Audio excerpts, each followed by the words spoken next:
Matt, one of our staff auditors. So we're going to ask basic questions, things that people would want to know about independent Scientology and what it is. So people seeing this podcast can get their questions answered. And I'm sure there'll be a bunch of stuff in here too, not just for beginners, because there always is. Scientology Girl. So Scientology for me is I think you like to call it a religious philosophy. Yeah, that's what I prefer. It's up to the person if they want to call it a religion or not. But yeah, well, for me, I think it's a subject and a therapy that you can learn to better yourself in the world, and that makes you, I wouldn't say makes you more spiritual, more like makes you recognize your spirituality and its various functions within the physical universe, etc. And you get to learn and grow as a being through auditing and training. Arthur, what is it to you? I think I see it as a bit of a guidebook to one's self, and it's got a lot of recipes to help yourself, whether it's through healing, whether it's through a form of counseling that works. Yeah, it's more of a process to reach a more enlightened self, I believe. Alrighty. Mateo, Matt, we did it again. That's fine. Matt, since you've been studying as an auditor, and been an auditor, what is it to you? What have you seen that it is? Because you're the new kid on the block, if you'll excuse the expression. Well, honestly, I'm not fully sure myself yet what Scientology is, but to me, Scientology is a tool that one can use for self-betterment, self-enlightenment, and it's generally as Arthur said, a therapy that works. It's an advanced form of therapy. Yeah, it's something that works. That's pretty much all I have to say at the moment. Yeah, and the interesting thing about independent Scientology and Dianetics is whether you believe it or not, if you apply what he says to do with it, it still works. Yeah. You don't have to believe it. Yeah. You can get gains out of auditing. You can get gains out of the materials if you just apply it the way that it's supposed to be applied. It is an applied religious philosophy. The only difference is that we are outside of the church, of which there are many podcasts that we've done on what's going on with the church and that why we're quote unquote Protestant Scientologists, so to speak. Yeah. So that brings us to beyond what it is a both a quote unquote therapy. Auditing is a form of therapy, and he originally in 1950 he called it therapy, and then it became auditing, and it is not so common sense as well. And the way that he got to it is that when he found out that something that worked along the lines of auditing or the nature of the universe or the spirit, he would write it down and he would pass it on to everyone else and say, this is what I've found. Do you find this to be true as well? And if it isn't true for you, it isn't true for you. And that's one of the things that I think is really interesting for a religious philosophy or a religion, is that it says, if it's true for you, it's true for you. I don't know of any other thing on the planet that says that. Really, Arthur, you know of anything? There probably is, because let's be fair, whatever's true for you is true for you, full stop, regardless of what your philosophy is or what your belief is, whether you have a belief or a faith, whatever it is. Anything's true for anybody, really, isn't it? But I suppose to what you're saying is, with Scientology in particular, it is very try it as you go, and then you will know. Which kind of goes back to the word itself, doesn't it? Knowing how to How know. to know. Yeah. I think we've sort of established what Scientology aims to achieve, which is the enlightenment. It's a tool, etc. But for those who are absolutely brand new to Scientology, I guess you would want to know, like, what is it that we do, etc. So I do have a video. If you go to Scientology Girl on YouTube, you'll see it's one of my first videos. What is Scientology? But um, to expand on that, or to just have it in this podcast, it's basically where you have two sides that you can do. You have the auditing, which is where you and an auditor would sit, and you'd use a meter, and you would go, and the auditor would basically ask you questions, or direct you rather through, a series of questions. And then as that progresses, you release something called charge, which is, well, any traumatic instances that you might have had. Some, you might not even consider as traumatic, but trust me, the reactive mind keeps score. And you'd go through those processes. And then as you do that, things start getting better for you, because you're no longer held back by these things. And there's a certain element of, excuse the term, but there's a certain element of insanity that one gets. I mean, we all have varying degrees, but basically the goal is to remove the reactive mind, so that you no longer have this big burden of it in your life. And I mean, people can come up with all kinds of excuses and stuff on why they do things or whatever, but most of that is reactive. So by removing that reactivity, making you see more clearly, making you more aware, that is pretty much the goal. And then there's the second part to Scientology, which is the training side, which is where you will, read and do courses and learn about the world and how it works, and overts and withholds, conditions, all kinds of things that can help you better yourself within the environment that you're in. Very well stated. Thank you. Well said. Yep. Matt.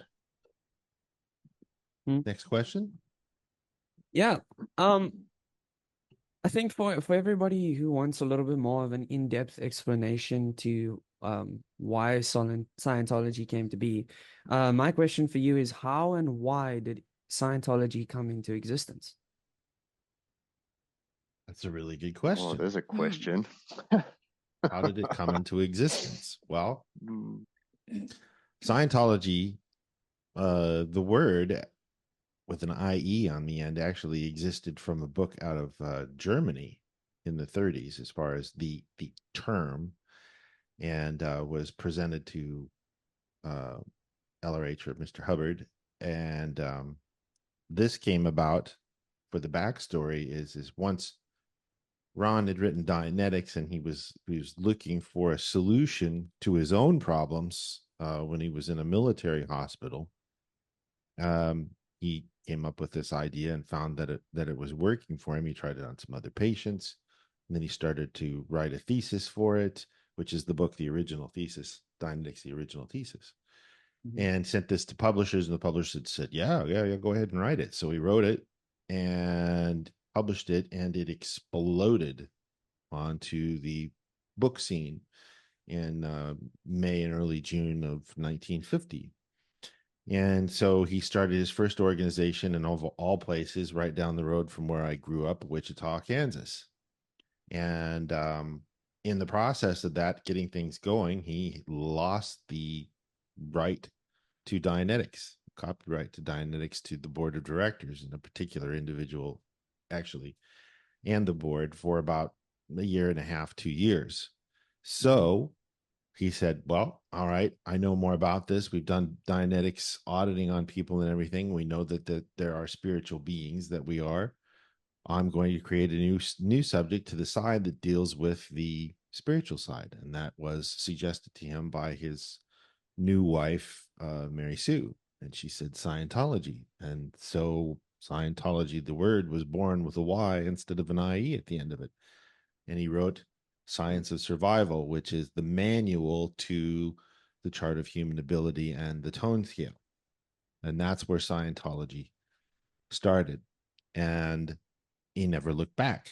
Dianetics kind of became, for a while, poor old Dianetics, as he puts it, not me. And poor old Dianetics sat there through the 50s as he was coming up with Scientology concepts and ways to make quicker clears, and he stumbled upon the OT levels, and one thing led to another on the research line, and Scientology grew even bigger than Dianetics by the mid 60s, but Dianetics was still in use. And in the early 60s, he said, okay, we need to find an even better route to clear. So he did the St. Hill Special Briefing course for about 6.5 years at his home in East Grinstead, Sussex. And at the end of that research, he realized that poor old Dianetics was the way to go. So he modernized it, and by 1975, came out with the book Standard Dianetics, or Dianetics Today was the name of the book, which was a course check sheet in a book with all of the references in it. And Scientology exploded across the planet within the course of about 2 years. And so things kept going, and he got the OT levels more developed. New Era Dianetics came out. New Era Dianetics for OTs came out because of things that happened in Dianetics for people where they were being audited past clear. And this led to NED for OTs, or New Era Dianetics for OTs. So it's interesting that poor old Dianetics was the thing that was driving everything all the way to OT in a sort of sideways, backhanded way. So Dianetics is extremely powerful and can be used in conjunction with Scientology almost all the time, except you can't audit Dianetics past clear. There's a very, very good reason for that we can't go into. But once a person is clear, no more Dianetics. So that's sort of the story of how Scientology happened. Is it was always driven by Dianetics, whether it was intended or not. How about that? Okay. Thank you. That's good. Mm-hmm. Really Long good. way around, but Yeah. that's the Cliff Notes version. I'm omitting a lot of things, but that's how it happened. Yeah. Okay. So if somebody came to you off the street and wanted to learn Scientology, how would you go about that? So you don't know me, I've come to you and I'm like, hey, I could see you offer Scientology. How would it work for me? What would be my next step if I come to the organization and be like, hey, I'm interested to learn about Scientology? Well, LRH was always big on, sell them a book. Well, we don't have to sell the books anymore. We don't sell the books. We typically give them a book, or I would refer them to Scientology Girl's channel, because let's face it, books are books, but in the 21st century, we give more and more mass via YouTube or Rumble, or any of these. I mean, even on your own website, you don't even have to have it on the tube site. There's a lot of videos. Video is the way to go, because you can get proper mass and significance with things. And back in the 50s, they didn't have that. They had books. The 60s, they didn't have that. 70s, 80s, 90s, books. But beyond videos, it's really simple. You could give them the Scientology picture book, the Dianetics picture book. To me, that's the most appropriate gradient, beyond saying, hey, read a copy of Fundamentals of Thought, because you've got images describing these Scientology basics. It depends on the person. If they have body problems in life and stuff like that, I would recommend them to look at the Dianetics picture book. And we've been trying for a couple of years to get a project going where we can make the images that are in the 1971 version a little bit more modernized with the artwork that we have available to us through Scientology Girl. But she's just got to find the time and the inclination to do it. But the data in it wouldn't change one bit. It just would take a lot of time to redo those images. Otherwise, if the person is more so spiritually inclined, Scientology picture book would be the best way to go. And she's got almost 50 videos on her Scientology Girl site, and they're all excellently, very well crafted. I can't believe how much time she spent on those. That is probably the place that I would suggest that people go beyond the picture books, is just look at the Scientology Girl YouTube page, because you've got mass and significance, and she explains how to do play demos, and she explains how auditing works, and how our online courses work, and how Scientology courses work, and the two different sides of the Scientology gradation chart, which is how you do Scientology and Dianetics, both training and auditing. To me, that's the best resource we have. And she spent 2 years working on those videos.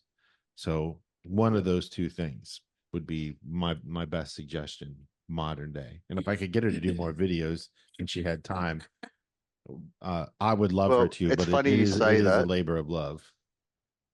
It's funny you say that, because today while I was in the sauna, I watched the one you did, Scientology Girl, with goes for about an hour, where you talk about food and That's those one of my kinds of favorites. things. Depression and Scientology or something like that. That's really good. It's actually the second time I've watched it. But I have some ideas for you for future ones, but I'll Get a pen and paper. but we'll discuss that after. Yeah, well, I did want to expand on what John was saying. So if somebody was serious about wanting to get auditing, like if they weren't just trying to dip their feet in, if they, had the money and they were like, yeah, I wanna do Scientology, let's do it. Done with their problems, they're over it, they want to better their lives. The first thing that you do, and this is with our organization specifically, there are other independent organizations who might do things a little differently, but with us, you'd want to do a personality test. The purpose for that is just to see basically two things. The first is to evaluate where you currently are, so that we can see like what it is that's holding you back right now, or what's your main issue. The second is to have a stat. So with Scientology, we deal a lot with statistics, and that's important because if you don't know where you were at versus where you are in future, it'll be difficult to evaluate, because if like obviously personal betterment is kind of subjective. Like it's easy to see something like, oh, you got a new job, as well, that was through my hard work, it had nothing to do with Scientology. Or you get in a relationship and that person's good for you, etc. Oh, it was because I deserved it now because I'm just a good person, so that is why statistics are important, is to give a picture of why it is that you're pulling these good things into your life currently. There's also a third reason, and that's to see if you are PTS or not. Because if you are PTS, which is it's basically like a term for people who could be a potential trouble source. They generally, I don't want to say they make trouble for other people, but basically what it means is that their certainty is low, and they're connected to somebody, or they have a suppressive person in their lives, or somebody who reminds them of one, etc. So that's why it's important, because when you have a graph that is unstable, when you have a PTS graph, which is that your certainty is low, your gains are not going to be fixed. So you need to handle that PTSness before you handle anything else. So the auditing that you would receive, or the training or whatever, would be different from those who don't have a PTS graph, because again, we have to address that first. Then once you have your graph, and we've seen, then an interview will take place between the auditor and you. And then, we'll see where you're at, what you need. The most common thing that we do in the beginning is a life repair. And that basically cleans up some stuff, and it's your beginning to the Scientology journey. That is, of course, if you aren't PTS. Well done. Thank you. Matt. Yep. Did you have any more questions? Yeah. One important question I'm pretty sure everybody would like to know the answer to is what are the main benefits or positive impacts one can expect to experience from practicing Scientology? Well, I just mentioned it this morning to one of our clients. Scientology doesn't give you all of the answers. It Right. allows you to get the answers.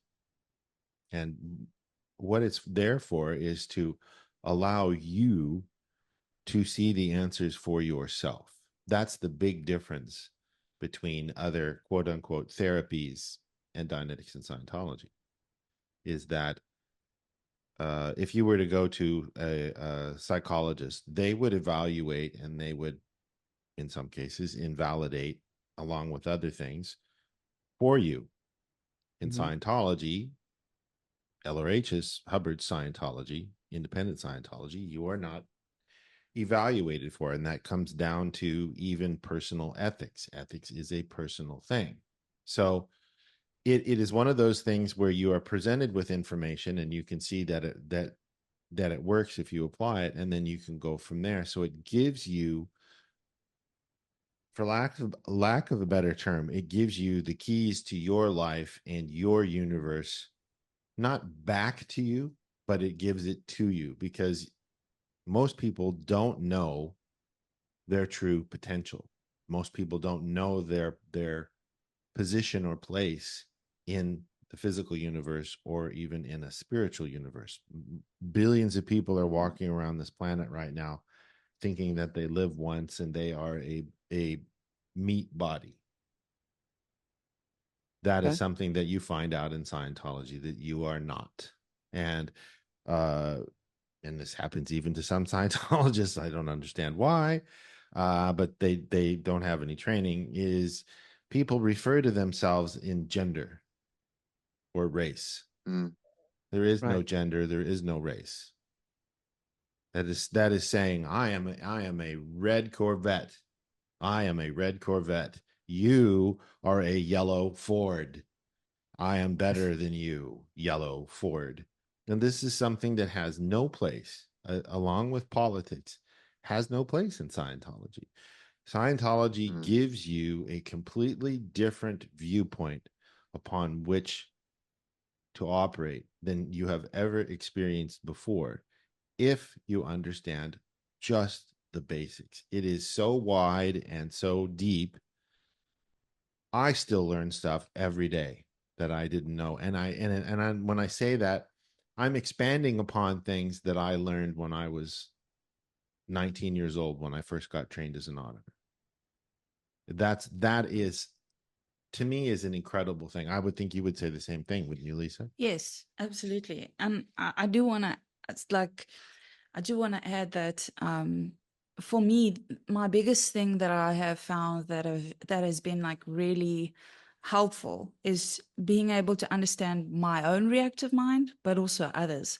So when others are, acting a certain way or whatever, I can just think to myself, okay, well, they're doing this because of service facsimiles or because they're being critical because there was a prior over it, instead of taking all of that on me. So to clarify for those who are new,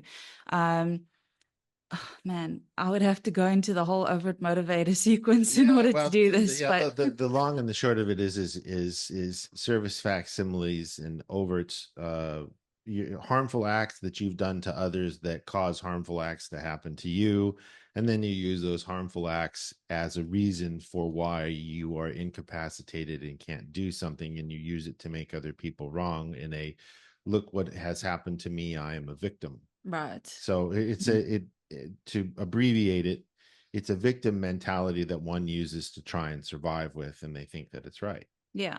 And ultimately it never ends up being right because there's just pain. Like even if you do get into the victim role and you pull somebody into being a persecutor in your life, whatever, right? That person is still going to experience pain. So what does it actually achieve? You're just being, okay, I'm safe. Well, what does it say about the people you love? Like you want them to be safe too. So just, don't do that. But unfortunately, because of the mechanism of the reactive mind, you can't just switch, like, okay, unless you're clear and above, like you can't just switch it off and be like, okay, I'm creating this issue. right? So that is why we do what we do, in order to free people of their reactive minds. And then after you do that, then they can just, see the world as it is. It's an as-isness, really, as opposed to like just altering, changing. Yeah, you have fundamentals with which to operate. Well, why do people do the things that they do? Why politically are things going on now that are going on politically? They're all explained in the basics of Scientology and Dianetics, every single last one of them. And one of the mistakes that I made for years, and even though Hubbard says there is no hidden data line or hidden data that he is not telling, I always felt like there was something I didn't know that Scientology didn't cover. And and it was just something that haunted me. And I finally, through auditing people long enough, that's where it changed, where I just went, you know what? There is no other explanation, because I have seen it occur time and time and time and time again with people. Because as an auditor, you're seeing, you're getting a very rare opportunity to experience other people's lives through their lens. And they're looking at it from a particular viewpoint, and their lens, it changes focus and goes from being a telescope to being, I guess, a microscope. Would that be a good way to put it? Yeah, I guess. Where Sure. they look at it very, very specifically, and they go, and I'm just gonna be a little layman term. They go, that's fucked up. I can't believe I did that, type of a thing. And there aren't any other reasons. And at one point I just stepped back and went, whoa, this is really something, that there isn't any other thing. And I was just thinking about this morning, that I wanted to say this in the podcast, because let's go from the micro with the microscope to the macro. And I know this for a fact, and I've said sort of similar things before, but if you said, I want off this rock, and there are other civilizations that I want to go to out in the universe where things are so much better. Well, they are the minority, but the majority of it is whether you live on this planet or you live in another civilization on another planet that goes around another star, they're all still looking for the answers, and they don't really understand how they got there or what's going on. They just because you have a spaceship that allows you to fold space and jump through time, basically from one spot to another, they still have social problems. They still don't understand things. And this is something that I need to get across, is that this information that is in Dianetics and Scientology is so unique. It's not just unique here. It's unique in this universe. And people really need to know that. They don't need to get it. They'll get it if they apply it. But they need to know that it is incredibly rare. And it allows you to get these sort of concepts and understand. I don't know how to explain this, and nobody has to believe me, but this is my reality, that we're all looking for the answers, and we're all stumbling around trying to find out where those answers are. And Scientology gives you a map with a legend that says you are here, and this is this universe, and there are other universes, and you are part of one of those universes yourself. Give it a try and see what you think. That's a good way to present it to people, I think. Yeah. And I also, sorry, I also want to add to that as well. Like, when you say that, well, basically what you're saying is that we can use this across the board. There's no like, oh, these people can use it or those people can use it. Like, and that has been the biggest thing for me that I've found so useful with Scientology, is that the world, whether it's the medical industry or the psychiatric industry or whatever, there are all these generalities. And I understand that it's a good thing to have like a balance, and you don't want to be too black and white. However, we all have an intrinsic nature, and the universe operates off of certain laws, and you can't go beyond that. it's, you know, you can say, okay, well, what's good for one individual is good for another. Like, for example, with us, if you're PTS, you will first need to handle that and then do that. Right. However, I feel like these industries have made it so general that nobody knows what the fuck is going on anymore. I think Artie would agree with you. I'd definitely agree with you, because the way it's been carefully structured to be teachable, and the teachability of learning Scientology it's really beautiful. And the way it's structured, the way it is, anybody can start to learn from it. And then I also find interesting as well is the language used, the specific words that have been chosen to describe certain things. Yeah. Um, There's no it's gray really area in it. understandable. Mhm. That's right. Like, I mean, you and I, Lisa, have had this discussion around narcissists and those kinds of things. Like, Yeah. those kinds of words don't exist Right. because there's something a lot more basic occurring than a word like that, which Yeah. is so easily misunderstood. Whereas Scientology comes along and it's like, okay, this is what's actually happening, and Yeah. it makes sense.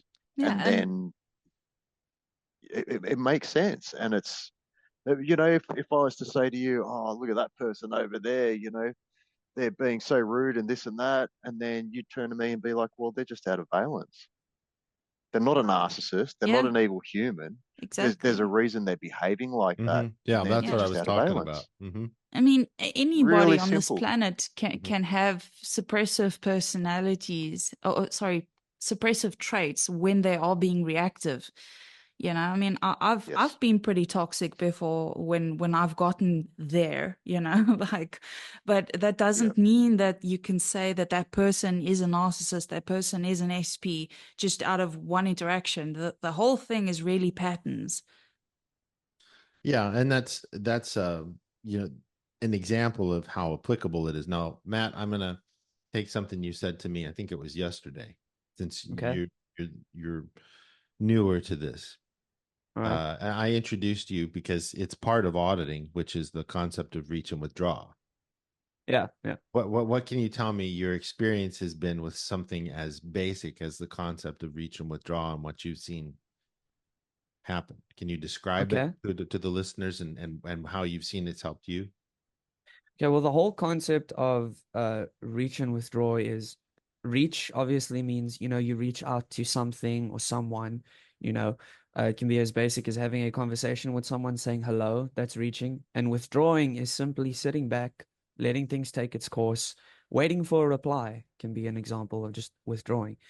And for the longest time in my life, I had constantly been reaching out, reaching out, reaching out, and I've never withdrawn. I've always, you know, Mm.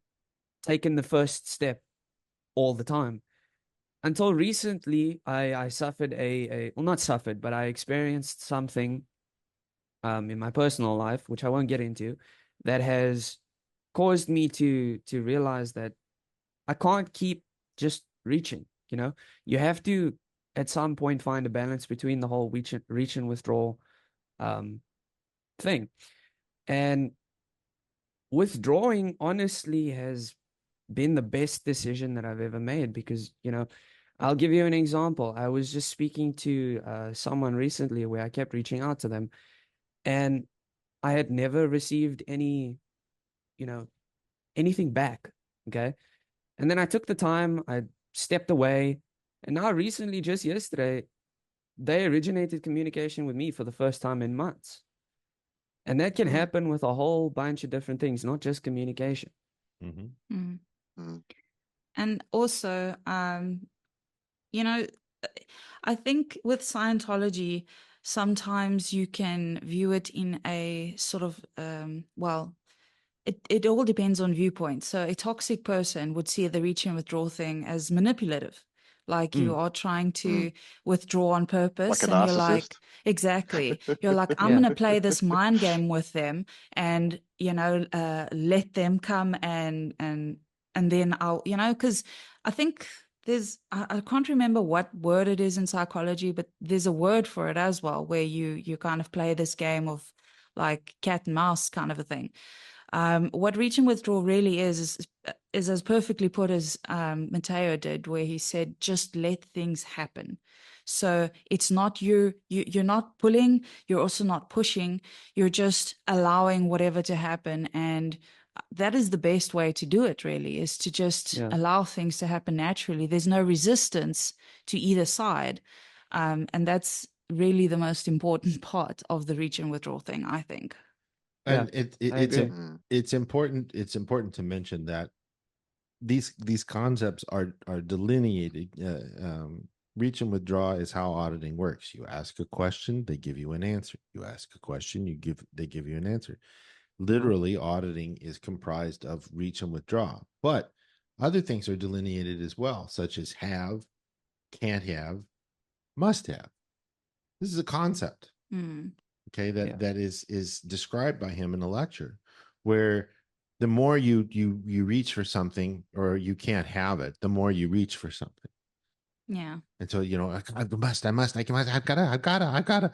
And so It becomes a have, must can't have. have, right, becomes a must have. Must have, must have. And these flows, these phenomena that you can't see, but you can see. You see the result of these, for lack of a better expression, spiritual phenomena in the physical universe manifest. He gave them a label, a title, a definition. Things are and this is something Arthur and I have talked about in Scientology Girl too, is so many things that nobody ever bothered to define are defined.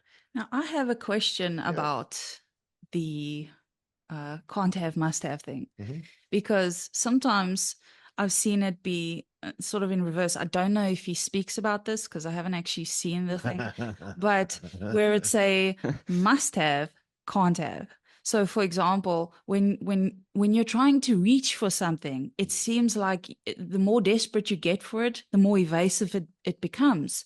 So, I know there's the reverse vector effect. That's exactly what I was going to say. So it's right. like that's reverse vector, and he explains that too, and how that can be involved with a have, can't have, must have. Because I've literally seen when I've just relaxed and be like, you know what, everything's going to work out, and if it doesn't, we'll just address it then. Like things just become so much easier. And I think maybe, aside from the spiritual aspect, maybe a part of that might be just that when we are reactive and trying to create solutions for that, we miss opportunities because we don't see it. Because, when we're reactive, our senses are sort of like not our awareness isn't fully there. So I wonder if it's more a case of like that than something else. Because I mean, there have been times. I mean, obviously, nobody's going to hand you money. Let's say you're in a pickle with rent or whatever. Nobody's going to hand you money. However, if you allow yourself to be like, okay, let's just relax and just let things be, maybe a bright idea will come up, and then you'll be able to be like, okay, let's do this, and then that will afford you the opportunity to pay your rent, kind of a thing. Just as one example. Yeah, well, it's manifest in a lot of different ways, where he says that outflow is holier than inflow, which is why we do this podcast. We notice a marked increase in the number of people reaching to us when we do podcasts on a consistent basis.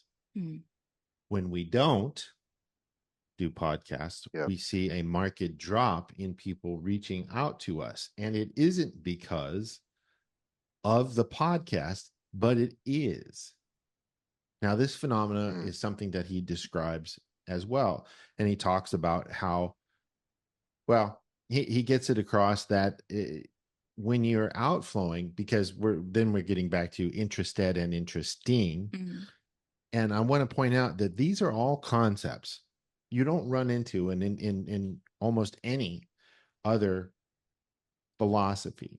That where you have you the more you outflow, the more you get an inflow, not necessarily to where you outflowed to, but it comes at you from other directions, because, well, we're all in the same room. I mean, there might be certain ones, but my thing is that they're not as like a compact, like it is this concept and this is how it works. Whereas other ones, they go on, and this might affect this, and it's again very general. Yeah. And And the important factor is that what it comes down to, dynamics in Scientology, is the only person that's holding you back is yourself. That's something that's something you find out, you figure out. So if you want to be a rapper, you can be a rapper, but you have to figure out what it is that's holding you back in that area in order to be a good rapper. And that's where be, do, have comes in. You have to be Yeah, I was gonna say that. Yeah. have to be a good rapper. It's not do. And of course, we had that podcast we did the other day where there's some doing this that needs to be done in order to be a good rapper, and that is to outflow. Matt had this recently with his endeavor on trying to find somebody to work with on rap. He outflowed, and he was like, guess what? I found somebody that, guess what? I found somebody else that, because he outflowed Yeah. on this whole thing.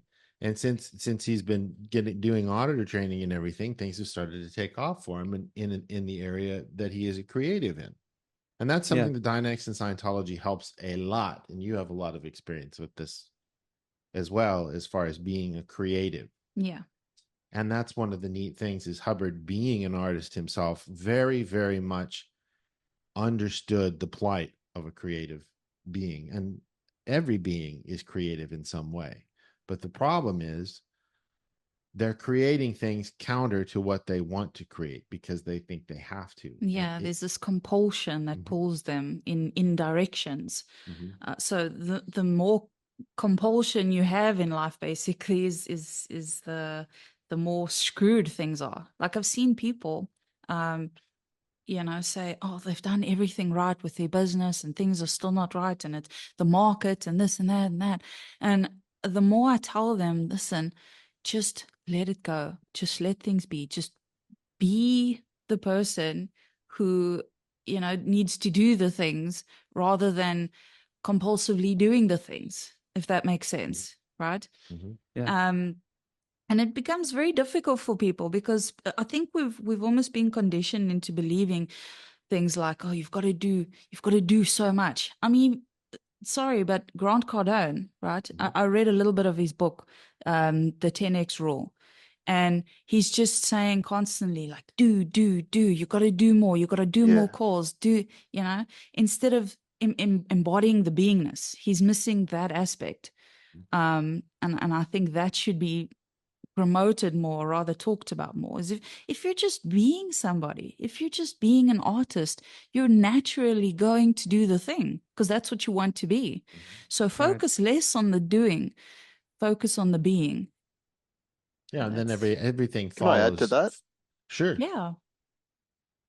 So from my experiences with Scientology, that what you're talking about, Lisa, seems to become an automatic response. Because as you remove those aberrations and as you learn, as you're learning, yes, I get what you're Scientology, saying. It becomes automatic. And it's not something that you have to strive for. It's something that you want to strive for. Yeah. That, you're not pressuring yourself and you're not beating yourself down about it. It's something that turns around inside of you and you're like, oh, hang on, if I want that, I can. Yes. If I want that, I can. If I want that, I can. If if I want to write a song, I will because I want to, not because I feel pressured to. And the awesome thing about the tech is the way it works in such a subtle fashion. You don't realize those changes until you realize them. Yeah. If that makes sense. That's you start doing something that you've wanted to do, and then you stop for a moment. You're like, hang on, I'm doing this because I want to, and I'm enjoying it. What happened? Yeah. And it's just the nature of the tech, and I think the instant value it gives you, because the thing I love about it the most is as you're learning, you start applying immediately. And it's not something that you need to learn over and over and over and over again. You do a course on life's ups and downs, it's instant. Yeah. You don't have to go back to it unless there was something that you need to just revisit for a moment. You don't have to carry a notebook with you to remember how to, handle yourself in certain situations. It's Right. it's instant. As you're learning it, you're applying it as you're reading it. You walk out and it's there in your mind. You can't not do it once you've been taught it. Yeah, and Like it is it's the really amazing. strangest. It is the strangest thing because I honestly, like John and my nephew can attest to this. Like I have the worst memory ever. But I tell you, when it comes to Scientology, I know this stuff. Yeah. Like, It's incredible, isn't it? Much to And you my start dismay using the sometimes. language. A little too much. Yeah. But you start using the words that you learn through it, because there's no other word as good yeah, or as appropriate.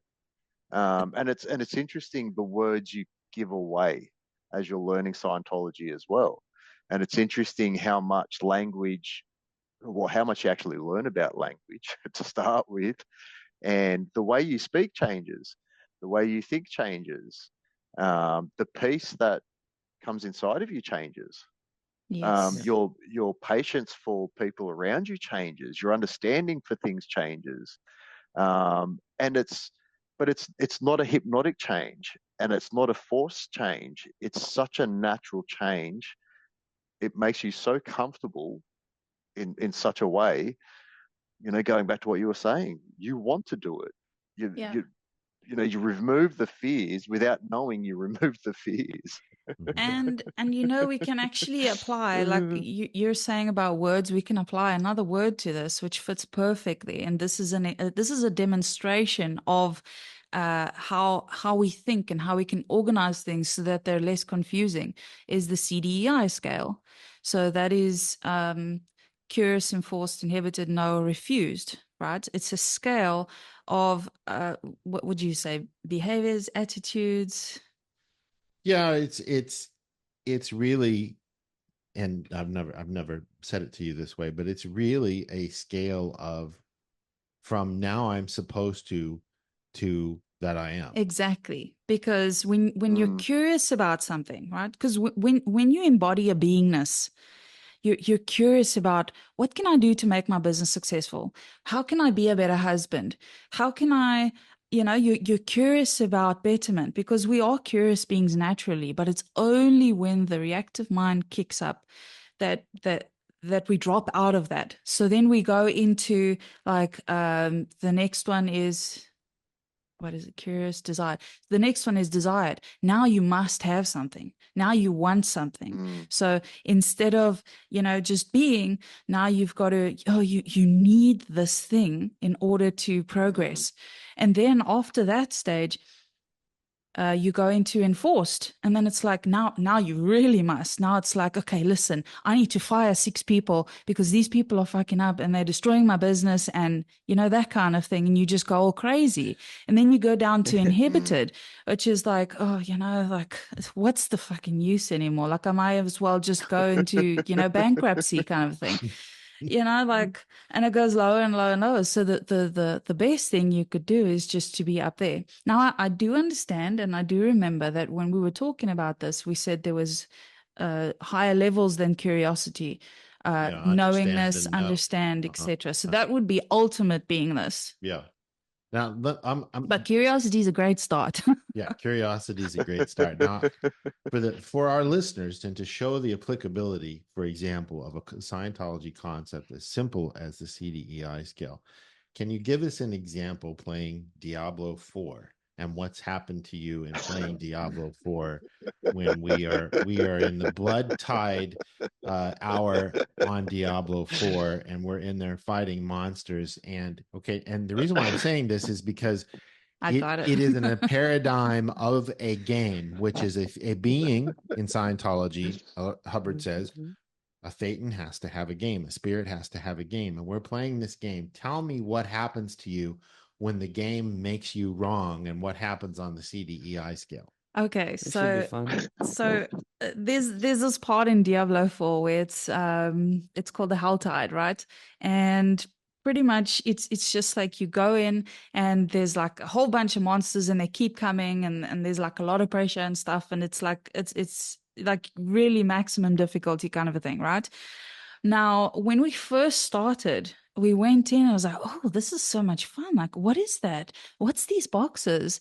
And then, we'd get these unique items and stuff. It's like, oh, this is so cool and everything. And then I think because we were getting that, we started expecting that. So we started going into the desired, yeah, I want more unique items. Why aren't they giving me more? And then it was like, oh, for fuck's sakes, I'm dying. I don't want to have this problem. Like, give me more. And, and then last night, I was like, you know what? I don't feel like playing anymore, which was me obviously going into inhibited and then actually, no, refused. Yeah. Yeah. And I don't know how long I'm going to take to recover from this. So I'm down to no. And I might In also O. add, Was that it a noisy household?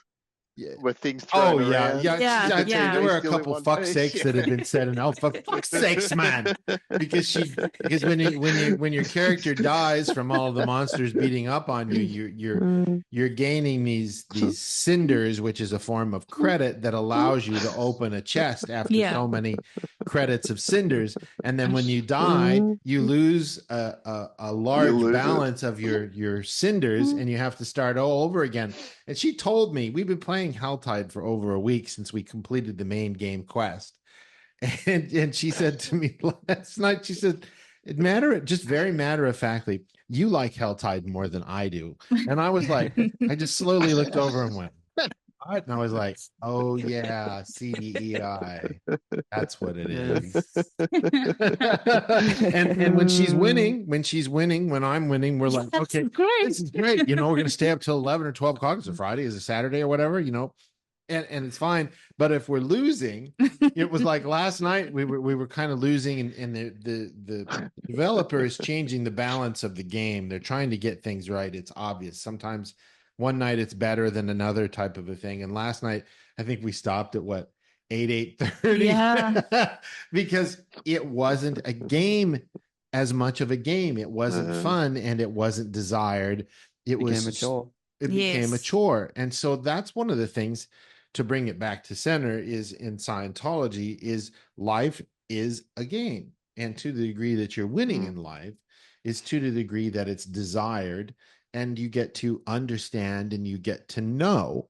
And when you get really good at something, you are a professional. You know how to win that game. Matt likes to play video games, and I know you understand that concept in all of the video games that you've played as a teen.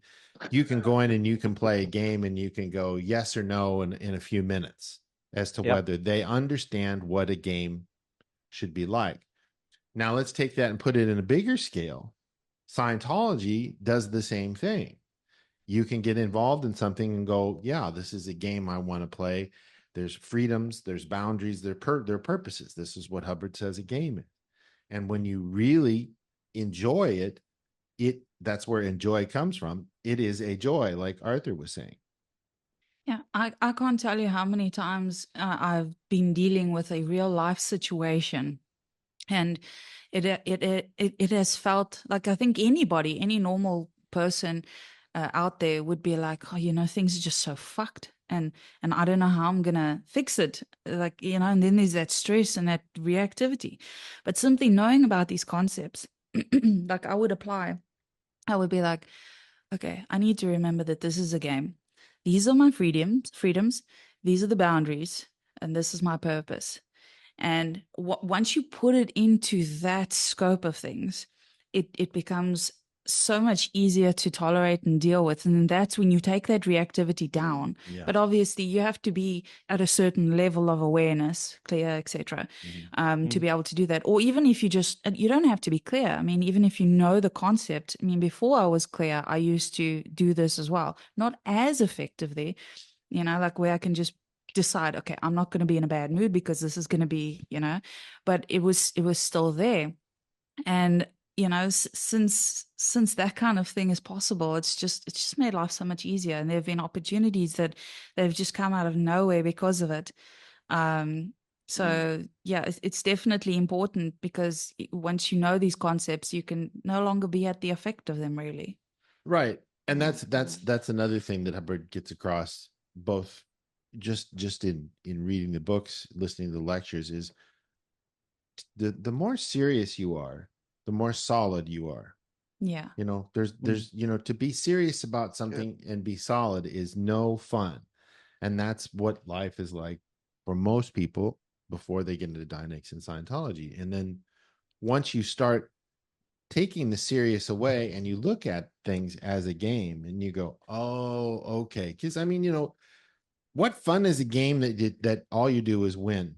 That's why it's no fun to play checkers with yourself. Yeah, and I also Yeah. want to add as well that some people might, if you're new, you might have the trepidation, I guess, of like in the situation that I was in, where I was like, life isn't a game. Like, that just cheapens the whole thing. What's the meaning of life then? What, I mean, if life's a game, then that means that, oh, you can play with people's feelings and all that stuff. This isn't that kind of toxic way of looking at it.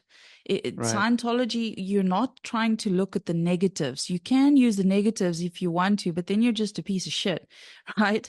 So like, Scientology And it's is funny. a tool. I'm just going to cut you off. Yeah, no Sorry, problem. just one sec. Like those kinds of concepts don't even come into it. No. Negative or positive. Yeah. They're not a thing. Yeah. Yep. Sorry. I was just going to cut you there. Yep. No, you're fine. But I was using those terms mainly because of, people who are out there who might see something as toxic, like believing life is a game kind of a thing. So yeah, it's really just a case of, okay, in life, as in a game, because where are games based off of? They're based off of life, right? They're not just like some random thing that some person thought of. No, it's you have freedoms, you have boundaries, and you have purposes. Just because there's a certain nomenclature about it, am I saying that right? Nomenclature about it. It doesn't mean that it's like a bad thing. It's just this is what a game comprises of, and from that you can better life. And also, I think when we're reactive, we tend to just see boundaries, boundaries, boundaries, boundaries, and we forget that there are purposes, and we forget especially that there are freedoms. And I think the more you focus on the freedoms is the more curious you are, and the more curious you are is the more you're focused on beingness, and that's how you get out of the soup. And I tell you, for anybody who has any kind of resistance on a subject, just stop doing it. Take a step back, reevaluate, focus on the positives. What are the freedoms? Focus on how maybe to embody that beingness. Because if you don't, if there's any kind of resistance, if you're trying so desperately to hold on to someone, or to push somebody away, or to gain more money, or to, any of that stuff, you're doing it wrong, and you are probably going to fail. Either that, or it's going to take you that much longer to get to your goals than you would if you just let go. Yeah, and that's another thing you find out with the technology, is that time is a lie, and nothing has to take a long time. Yeah. Nothing has to take a long time. If you truly understand the components of whatever it is you're dealing with, and I guarantee you, anything you're dealing with in life is described herein in the subject of Independent Scientology and Dianetics. You just have to ask. You can send us an email. You can message us on our website. You can, get on our AI platform. There's a solution pretty much there to anything. And that solution, I know it sounds airy-fairy, but you are the solution. And that solution starts with your understanding. And the more you understand the laws of this universe and the laws of the universe within which you are from, which are far simpler than the physical universe, the less that effect and the more joy you can have in your life playing the games you want to play instead of the universe playing you. Yeah. Yeah. Matt, did you have any other questions? I actually had one for Scientology Girl. while we get let's get back onto the topic that you were speaking about. I actually wanted to know, for a bit of an example for everybody else that's listening, can you share a little bit of your personal journey and experiences within Scientology Oh, as a okay. whole? Okay. Well, I think it's important to share my bit of background Okay. first, so you can see where I was to where I am now. So, at that point in time, just before I had started Scientology, I was minimum wage. I had very low self-worth. I didn't know a damn thing about things like boundaries and, the stuff that you learn in, for example, psychology or whatever. Mhm. But I always had a curious mind. So I always wanted to better myself. I just didn't know how. And yeah, I was researching, and at one point I thought medication was going to be it.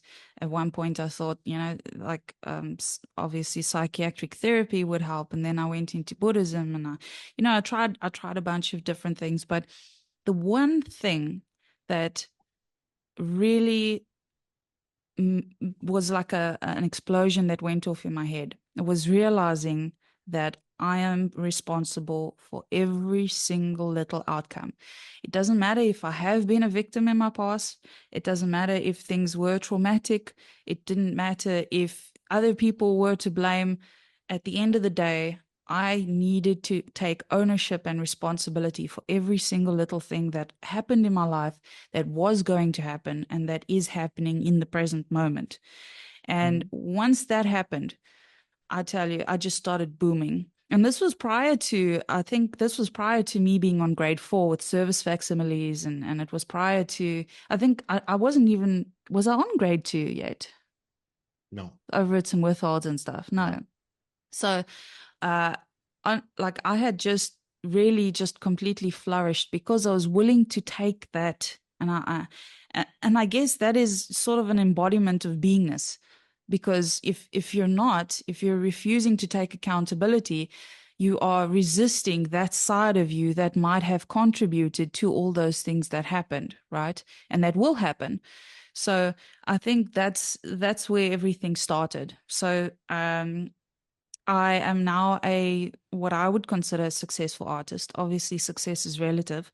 So, Uh-huh. yeah, I am an artist, and I sell to people in the US, and I'm here in South Africa, obviously. But yeah, I regularly get requests, and if I'm not getting requests, I sell clip art. They are bundles and stuff like that. So I'm doing pretty good. Definitely making it as an artist in South Africa was said to be almost impossible, because at that point in time, my reality of art was just, the fine arts or maybe digital art, getting some like customs in or whatever. Um, but I had just decided, you know what, I'm going to be an artist. And at that point in time also, I was confused on what I wanted to do. Like, I knew I could sing. I thought maybe I could sing, in gigs in Port Elizabeth and stuff like that.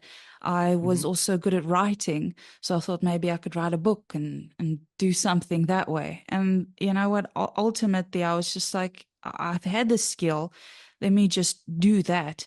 um and I tell you, when I relaxed and I was just like, okay, this is the role, this is the identity that I want, everything just fell in place. And since then, I feel like I have grown exponentially as a being. Um, Also credit to my auditor as well, who has helped me, you know, Jonathan himself has helped me with, the rest of my bridge and learning about these different concepts and stuff like that, which has just expanded on that I need to be responsible thing. And I think that's just the thing that's made me a better human overall.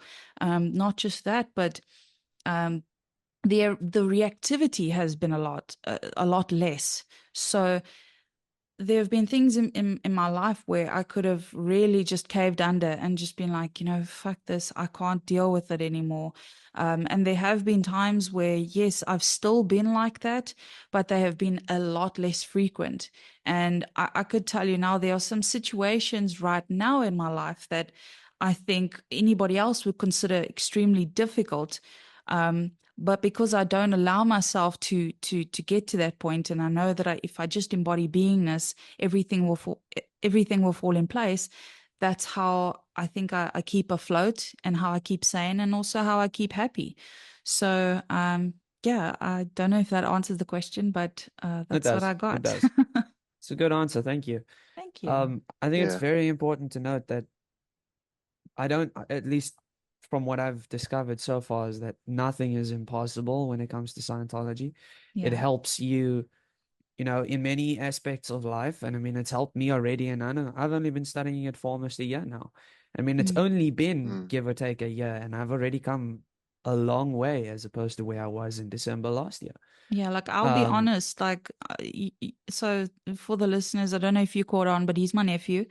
And I knew him when he just started with us, and I obviously know him now. And they're two different people. The amount of responsibility this kid has taken, and I apologize for calling you a kid, Tits, but that's fine. like it is just his night and day. Like I'm really proud of you. Thank you. It means a lot. I actually have two more questions if we have time. Oh yeah. Okay. And this one's for the host. Um, we've been explaining what Scientology is, but I think Mhm. it's very important to cover what Scientology isn't. Mm-hmm. So I want to ask you, what are Mm. some common misconceptions about Scientology that you'd like to address for everybody else that's listening? That it's mind control. That's the thing. They were brainwashed. You see it on YouTube all the time. Yeah, you do. Let's look at it this way. You have I went to a Renaissance festival once where there was probably 150 people sitting in this little amphitheater at this Renaissance festival. And the guy on stage was a hypnotist. And Artie, feel free to chime in on this because you've got more experience in this than I do. But I was, flow 3, others to others. And I was shocked how many people in that audience were easily manipulated by a hypnotist. And these people, I mean, there's just random people that came in and sat down. Seriously, they weren't part of the gig. They weren't plants. And these Okay. people Yeah. were hypnotized at the drop of a hat. And this is something that Scientology doesn't do. Is when you do Dianetics auditing, you're told, you're in control of the session at any point, and you can get out of anything that we put you into. But people are so easily manipulated, and they're approached from the viewpoint of everyone is a victim. And that's why Dianetics works on everybody's, because, well, anybody can be a victim. Okay. Yeah. So Mm. if you get into Scientology and Dianetics, and then you say, I was brainwashed and I was mind controlled, who put you there in the first place? And that's one of the Mm. points of Scientology. What it isn't is it isn't the corporate Scientology. Yeah, they're going to control you. They're going to control you because it is no longer Scientology. I'm going to just say that. Boom. Period. It is not what Hubbard intended. And if you get involved with that particular organization, you will soon find out what Scientology isn't. To answer your question, what Scientology is the opposite. You are in control. Your control will be returned to you more and more by you. That is what Scientology isn't. It is not something to manipulate a person. Unfortunately, the corporate church is being used to manipulate people. You can turn Scientology in on people. Hubbard had a word for it, Black Dianetics, and you can manipulate an entire planet if you want to. That's how powerful the technology is. And these concepts have been turned inside out and are being used on people. And that is something people need to be aware of. Scientology has been around long enough that a lot of the concepts have been adopted by the psychologists and psychiatrists and retermed. Trigger. What is a trigger? A trigger is a key in. It is a restimulation.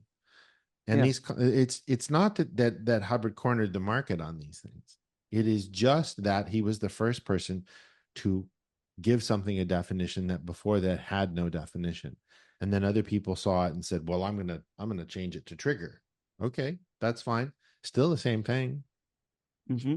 So Scientology isn't something that doesn't exist. It's just being defined in a way that others have not bothered to define it or didn't have the ability to be aware of that these things existed. There are a lot of them. Artie, do you have anything you want to add to that? I get the impression you do.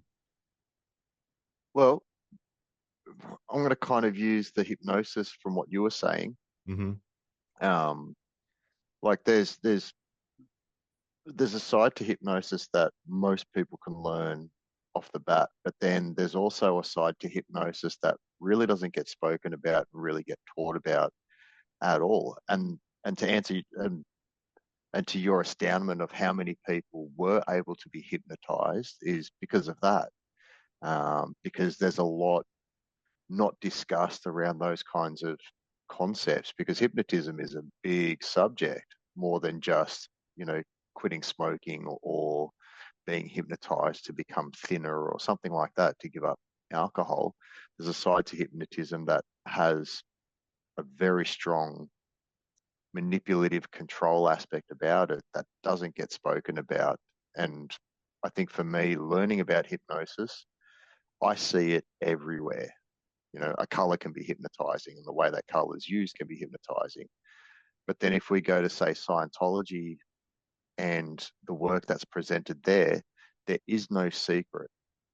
It's like if you learn Scientology, you're learning the subject as a whole. You're not learning a part of it while part of it's being kept hidden from you. Mm-hmm. So it's not like if you go into Scientology, it's not a handful of people that are allowed to know Scientology, but those people over there, they know Scientology. Yeah. You know what I mean? It's like Yeah. everybody goes in equally and comes out equally according to their own determinism.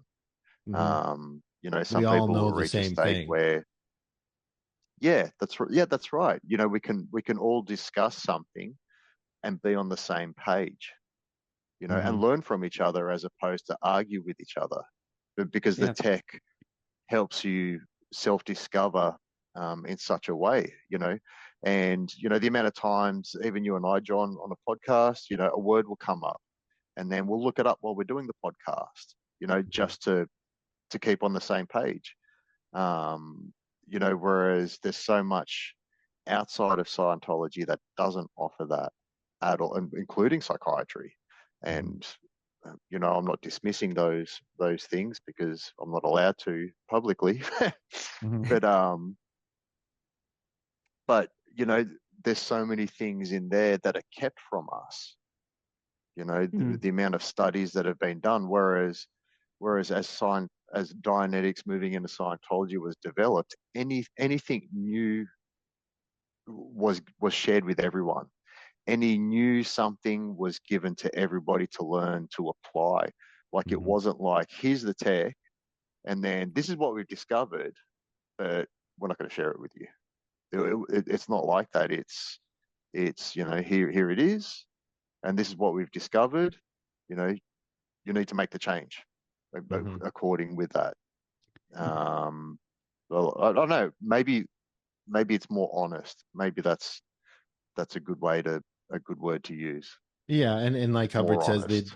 he says if you ever have any problem with the tech, it's not the tech, it's the personalities involved, and that's an important thing. Is that a fork is used to eat, but it can also kill someone. Well, is it guns? The in the U.S. they say guns don't kill people, people kill people. Mm. And that's very true. Yeah. It's an inanimate object. Who used the gun? Okay. Well, so if Scientology was used to brainwash somebody, who did that? Right. Who Yeah. did that? You wanted to say Yeah. something? Yes, I wanted to also talk about the hypnotism stuff. So, okay, yes, I have tried hypnotism before. And I just want to say you can't really put Scientology and hypnotism in the same thing. So I was pretty desperate Yep. to quit smoking, and I watched a little YouTube video. I got myself into this, relaxed state that can allow want to, I guess, go into the subconscious or whatever, it did work. So I will say that yes, hypnotism can work. However, it doesn't make you any more aware. It doesn't raise your it doesn't stop you from making like compulsive decisions or anything like that. If anything, it makes you maybe compulsively resistive to the things that you don't want to do. For example, every time I thought of smoking, I thought of blood being in the toilet, from throwing up. So there's that aspect, right? So I would say, I mean, if you want to handle something, okay, whatever. I haven't actually John was supposed to send me a reference on how hypnotism is bad. He still hasn't. So I couldn't talk from that, but I can talk from my experience.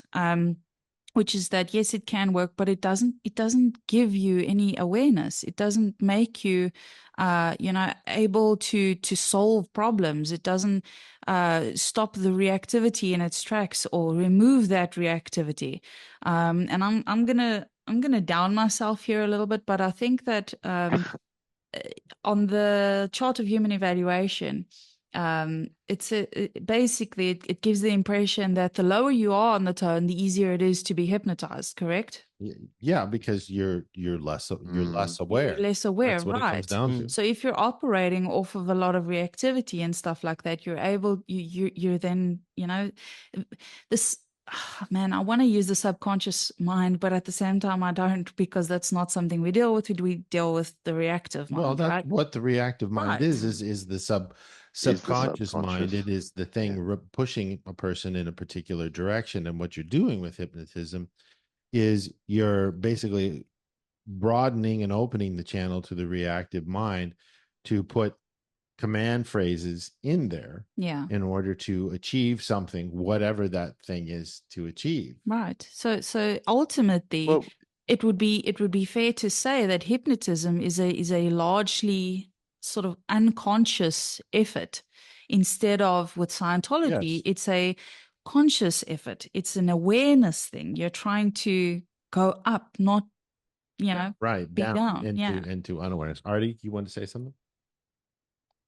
Yeah, because with hypnotism, people have the impression that the process is hypnosis, but it actually isn't, because, like you were saying, Lisa, every time you'd want a cigarette, you'd see blood and something gory, right? So you've gone from one reactive mind aspect, and all that's been put in place, exactly, another reactive response, and that secondary reaction to your wanting a cigarette, that's hypnosis right there. That's the active part of what hypnosis actually is. It's creating a new reaction on top of a reaction. Hypnosis isn't, count backwards from 10 and relax. The process is not hypnosis. It's what's installed is the hypnotic response. It's a new reaction. It's a hypnotic reaction. Yes. And it actually bypasses the cause of your initial reaction. Yeah. Whereas auditing takes you back and gives you reality on why your reaction is there in the first place. Mm-hmm. And that is so much more powerful than bypassing it. Yeah, because hypnosis will work to a certain degree, and for some people, once it's done, but for most people, it doesn't resolve what the cause actually is. It doesn't resolve it. I mean, People that give up smoking through hypnosis, they might be fine for so many years, but then one day it's back. Well, guess what? It's back, and it's just as strong. I'm no longer a smoker, but I have a vape in my hand. So, it might address very specific things, but it doesn't remove the compulsions. Because like you said, there's a reason why we do the things we do. There's a reason why some people have more addictive personalities than others. And it's got absolutely nothing to do with brain chemicals. It's got to do with the person themselves, the postulates they've made, and all of that stuff. And once you, remove that element through auditing, then boom. The thing is, though, can you really call It's yourself a done. Yeah. non-smoker if you've got a vape in your hand, though? I mean, it's yes and no, I think, quite honestly, Okay. because you're not a smoker, but you still have a nicotine dependence. So I guess it's more fair to ask, are you an addict or aren't you? And I would say yes, I am addicted to nicotine. Okay. Well, Right. that's better than refusing that you're not. Yeah, Yeah. exactly. And Yeah. I mean, you're at least As the a cause. smoker, I'd I just can like to earn my point out shit. I'm not addicted to smoking.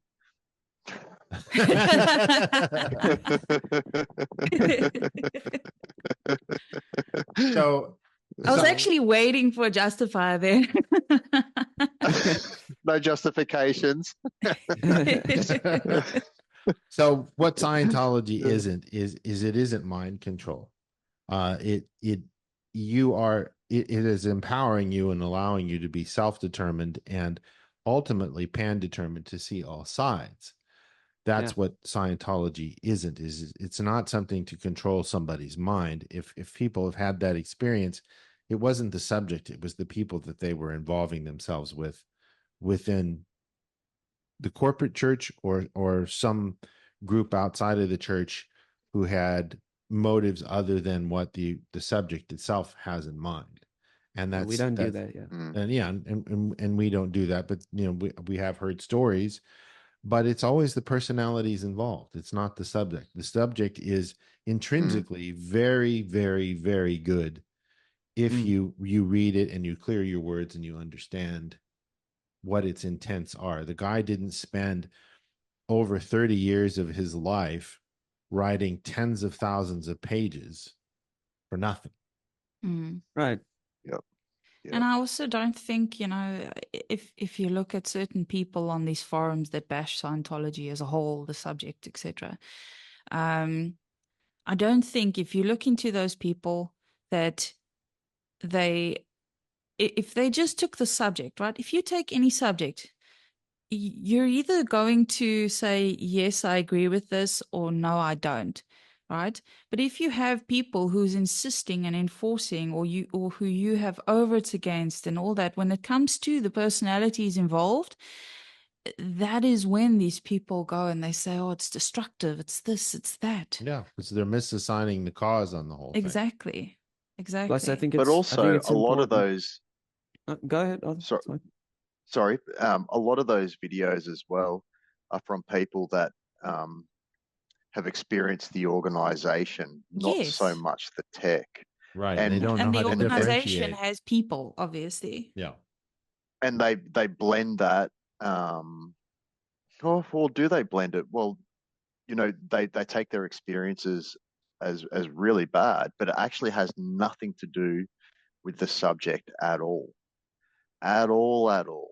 And Yeah. but then some of these people come out so bitter, and then outside of bagging their experience and talking poorly of people that they had those experiences with, then they'll start having resentments towards the tech. Yeah. No different to somebody hating, Ford Falcons because they were hit by one. Yeah. Matt, you wanted to say what? I completely lost track of what I wanted to say. It's all Well, good. I Sorry, wanted to man. say No, all good, man. I've had one experience with the church, and it was my first and my last. And I think I've spoken about this. I'm not sure if it was in a podcast or a blog post or what it was, but pretty much what happened was I was dating somebody, and that person had cheated on me, and he decided it would be a great idea to make me wrong by taking me to the church and getting an OCA done. And the person who is presenting the OCA, I guess the evaluator or whatever, they were pretty much saying, well, this is why your life is like this. This is why you have people cheating on you. And now I can understand that, yes, I don't want to be a victim in here. I can understand that there's a certain element of responsibility when those things do happen, because, like I said, I own everything that has happened to me and that will happen to me. However, somebody brand new who doesn't understand these concepts, and you go and evaluate and invalidate them like that, you know, and this kind of thing happens. It is abuse of power. There's a problem within the church where they think, not sorry for the term, but they think their shit doesn't stink. And like, you know, when it comes to beings and you wanting to help them, you've got to have empathy. You've got to care about their, you know, you can't just make yourself right and think, well, that person's just not being responsible. You've got to use tact with these people. And I don't think the church has that. I think they are doing the completely wrong thing. They don't know how to deal with people. And it's sad because they're supposed to know how to deal with people. Yeah, and part of that comes from the fact that things have been changed so much technically from what Hubbard originally said, that they'll believe anything that they're told because they say that that's what Scientology is, but they just aren't aware of the fact that what they're doing is something other than what Hubbard intended. It's that simple. Yeah. That's all there is to it. Is you're being told it's orange juice and it's apple juice. We said we weren't going to bash the church in this one, and we're doing it. Yeah. Well, anyway, that's it. Just refer to the early books. Refer to the as original of the lectures that you can get. Refer to people that were around and knew what it was like and how cool it was, like myself.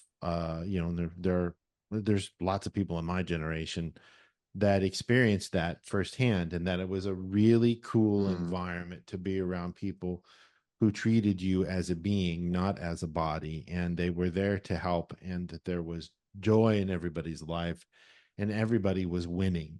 That was what I saw as a kid at these places, and I really miss it very, very much. And that's the type of thing that we're trying to foment with AOGP and these podcasts is that, there is hope on this planet and all is not lost, and that you can find happiness and joy and be creative and be and do the things that you want in order to have the things you want in life. Okay. Mic drop. Well said. Yeah. Well said. So, and the thing is, there is those stories out there. Yeah. And there's a lot of people that have done podcasts on that period that you're talking about as well. And it's really beautiful to watch them so illuminated when they talk about it. And just the heart and really positive stuff. I mean, it's hard to find, but then once you start, asking different questions around Scientology, looking at independent movements and all those kinds of things, there's some really beautiful stuff out there that people share about the real period of Scientology, not the fictional period of Scientology, so to speak. Yeah. The what Hubbard intended period. It was really a lot of fun to see the, you walked into a course room and people are laughing who are doing their drills in the practical course room, and people are smiling. I mean, everybody smiled. Yeah. And that's what Scientology is about, is the subject is happiness. Finding your happiness and helping other people be happy, and being happy is having your ethics in helping yourself and helping others, and all the dynamics, plants, animals, the physical universe, all that stuff. That's the important thing, and it empowers a person through education and pointing things out to them that they see are real to them. That's what Scientology is. Independent Scientology, the Scientology of the subject. So for Scientology Girl, Matt and Arthur, we hope you've enjoyed this podcast.